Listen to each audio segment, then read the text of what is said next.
Hoje, no Dia Mundial da Água, a gente vai saber o que o município tem feito para garantir o fornecimento à população, ao mesmo tempo em que precisa preservar as fontes de água disponíveis. Recebemos em nosso estúdio o presidente do DAI, o Departamento de Água e Esgoto, o Eric Fabres. Eric, muito obrigada por sua presença aqui no Nesp Notícias. Eu é que agradeço o convite. É sempre um prazer estar com vocês aqui, com os telespectadores. Falando então em preservação da água, um número que chama muita atenção aqui em Bauru é a porcentagem de perda da água entre o que o DAI produz e o que efetivamente chega à população. É em torno de 50%, né? Essa taxa se mantém e o que vem sendo feito para que essa porcentagem diminua? Esse índice de perda, na verdade, é a diferença entre a água produzida e a água efetivamente medida, né, nos hidrômetros dos domicílios. Recebida pelo DAI, como pagamento, e, obviamente, faturada pelo DAI. Né? Esse índice vem crescendo. Há 20 anos atrás ele era da ordem de 30%, hoje já está em 50%. Existem dois componentes nesse índice: as perdas físicas, que são os vazamentos, o próprio processo de lavagem de filtros na estação de tratamento de água, por exemplo, joga muita água fora, né?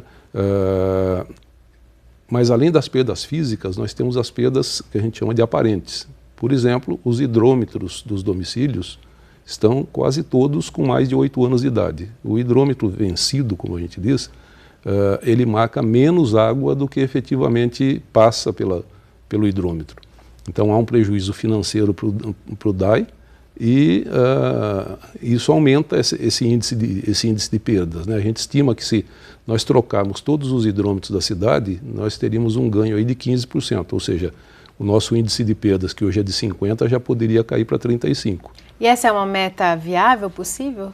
É uma meta viável e nós vamos fazê-la. Nós vamos alterar o modelo de hidrometração da cidade, que hoje os hidrômetros são propriedade dos munícipes. Nós vamos passar a ter hidrômetros de propriedade do DAI e ele vai substituí-lo sempre que necessário.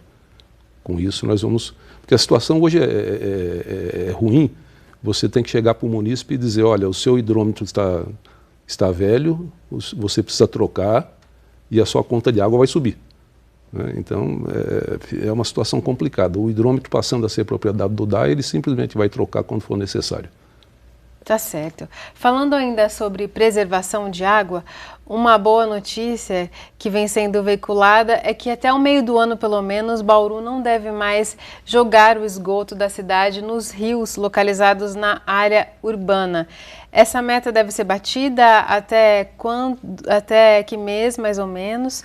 E a instalação desses interceptores, sem a estação de tratamento de esgoto estar pronta ainda, esse esgoto vai ser levado para onde, Eric?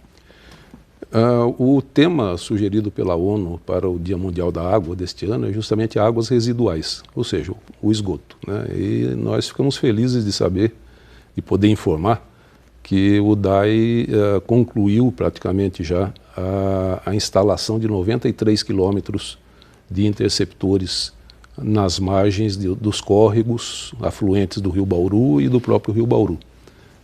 Com isso, esses córregos passam a ficar totalmente limpos. Em algum deles já se encontram até peixinhos. Esse esgoto todo é captado, não cai mais então nos córregos, que se tornam saudáveis, e ele é conduzido até o local onde está sendo construída a estação de tratamento de esgoto. Ele já vai para lá, mas sem passar pelo tratamento ainda. Nesse local, como ainda não existe o tratamento, ele cai, volta para o Rio Bauru, e o Rio Bauru volta a ficar tão poluído quanto era, mas lá fora da cidade. Dentro da mancha urbana, nós já temos uma situação de saúde muito mais favorável. Faltam apenas algumas interligações e algumas recuperações para que isso esteja funcionando 100%. Nós acreditamos que até julho esteja tudo pronto. Julho seria o prazo. E falando de preservação de água em médio e longo prazo, a gente sabe que 60% da população de Bauru é abastecida por água de poços artesianos. E o que pouca gente sabe é que Bauru é a segunda cidade do estado que mais fatura com a produção de água mineral. São duas situações diferentes e que consomem água em velocidades diferentes, mas buscam da mesma fonte, que é do aquífero Guarani. Em longo prazo, isso não seria um problema, porque o consumo é muito mais rápido do que a velocidade de reposição dessa água lá. Veja bem, a água para ingestão, né, a água que nós tomamos, é da ordem de 2 litros. Né? O pessoal da saúde aí fala, você precisa tomar 2 litros de água todo dia.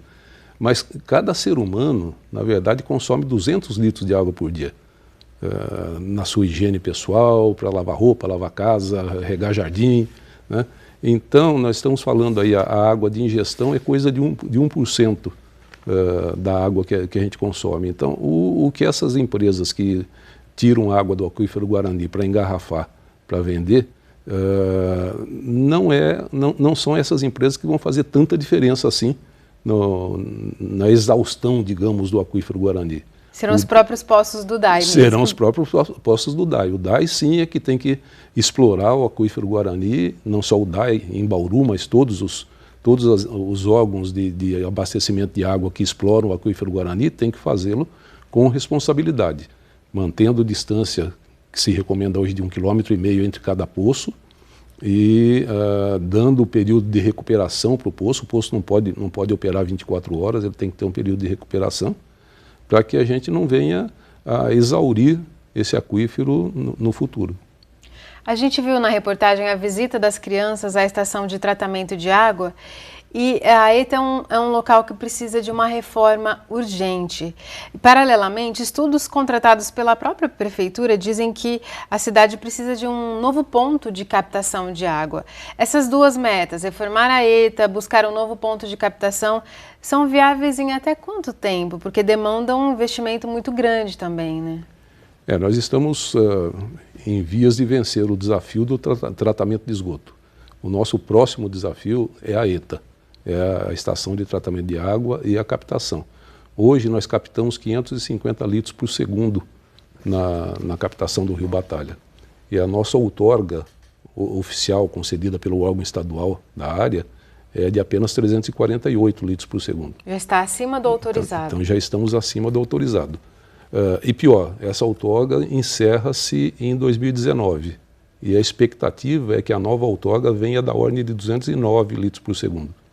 Então, o que o DAI vai precisar fazer? Nós já temos um plano de abastecimento de água traçado, contratado e pronto. Nós vamos ter que captar água 22 quilômetros abaixo, no mesmo Rio Batalha, num local onde ele já é mais caudaloso. E vamos ter que bombear essa água numa adutora muito grande, né? Vamos ter que bombear essa água 22 quilômetros para trás, para cair de novo na nossa captação atual e ser conduzida até a ETA.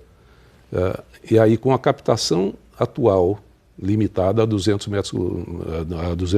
litros por segundo, mais os 350 que nós vamos captar no novo local, nós voltaremos a ter os mesmos 550 que nós temos hoje, não há ganho, mas voltaremos a ficar legais, né, dentro da legalidade dessa captação, e precisaremos reformar a nossa estação de tratamento de água, que já tem uma idade aí, ela já tem cabelos brancos, né? Devia ter sido reformada há pelo menos uns 15 anos atrás e não foi. Tudo isso num prazo bem curto, então? Prazo curto e num dinheiro muito alto, né? Essa nova captação, a estimativa dela é de 40 milhões de reais e a reforma da ETA 45. Então nós precisamos buscar 85 milhões de reais a curto prazo, né? Estamos fazendo essa engenharia financeira, vendo de onde que nós vamos poder obter esses recursos aí para normalizarmos a produção da ETA, para continuarmos abastecendo com segurança 40% da cidade, que são 140 mil habitantes. Tá certo, Eric. Muito obrigada por sua participação aqui. Eu é que agradeço. Estamos sempre à disposição. O Unesp Notícias de hoje fica por aqui. Se você quiser rever as reportagens desta edição, é só acessar o site da TV Unesp ou a página no Facebook. Até amanhã. Tchau!